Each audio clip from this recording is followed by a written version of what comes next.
When I met Nyerere in the grounds of Tanganyika's Parliament building, the first thing I asked him was why he'd given up the comparative calm of life as a teacher to be a politician.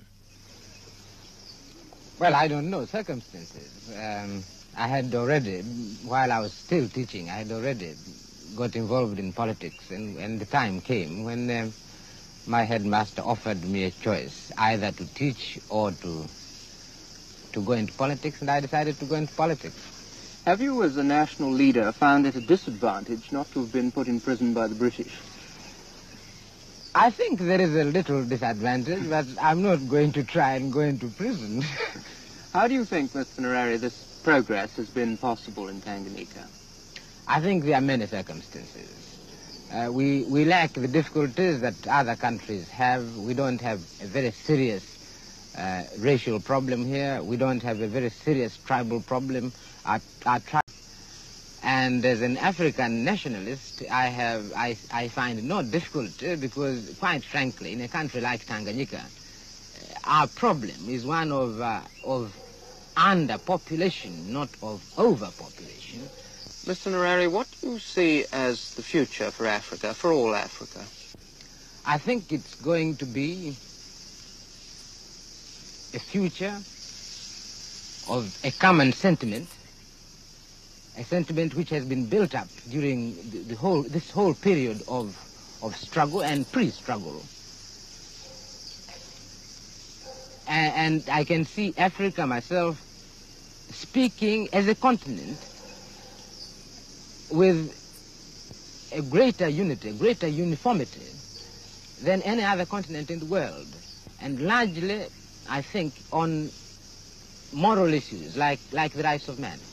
Mengine hatubishani juu ya demokrasia yenyewe, tunabishana juu ya misimamo ya kijinga, lakini juu ya uhuru wa watu hatuwezi kubishana. Watu hawawezi kusema kwamba wana maendeleo na katika nchi yao hawawezi kutembea kwa uhuru. Wanaogopa, wanahofu, wanadhani asubuhi yoyote wakisikia mlangoni kwa anafikiri kaja mtu kuwapeleka kwenda kuwafunga. Na sasa nchi ya namna hiyo hawezi kusema ina maendeleo, nchi haina uhuru wa watu. Kwa hiyo lazima iwe ni maisha ya uchumi kweli, maisha ya economics, lakini ni maisha yote. Development to us cannot be the building of a road so that we can point to a road and say, there you are. You know, at one time we had no road, now we have a road. That is development. It can't be the building of a building like this one and say, look, at one time we had no big buildings in Tanzania, now we have big hotels.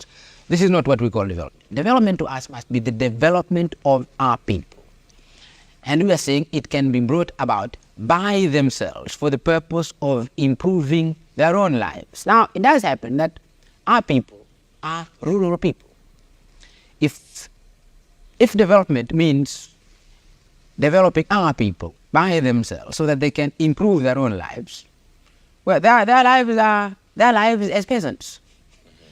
And this is where you are going to develop them, because they are going to work as peasants, to improve their surroundings as peasants, and create, if you like, a new kind of peasant. And this has implications, the political implications of this are that we are going to be creating not merely these social units.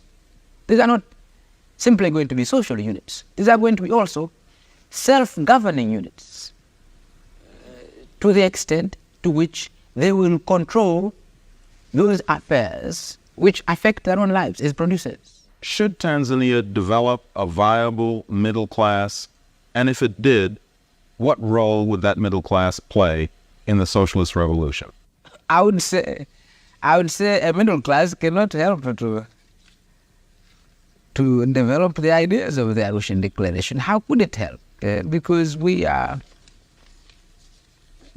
saying specifically in the Arusha Declaration that we are not going to build classes. We are against the idea of building classes. So a middle class, what is the idea of a middle class? A middle class between what classes? What class are we going to have on top, and what class are we going to have at the bottom, where we are going to have this middle class in between?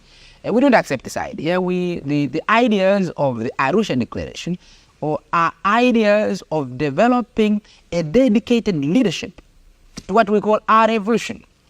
And And really, if you are going to think in terms where in other places, these educated, highly educated or professional people, they belong to a middle class. We really don't want this idea of calling them a middle class. This is a dedicated leadership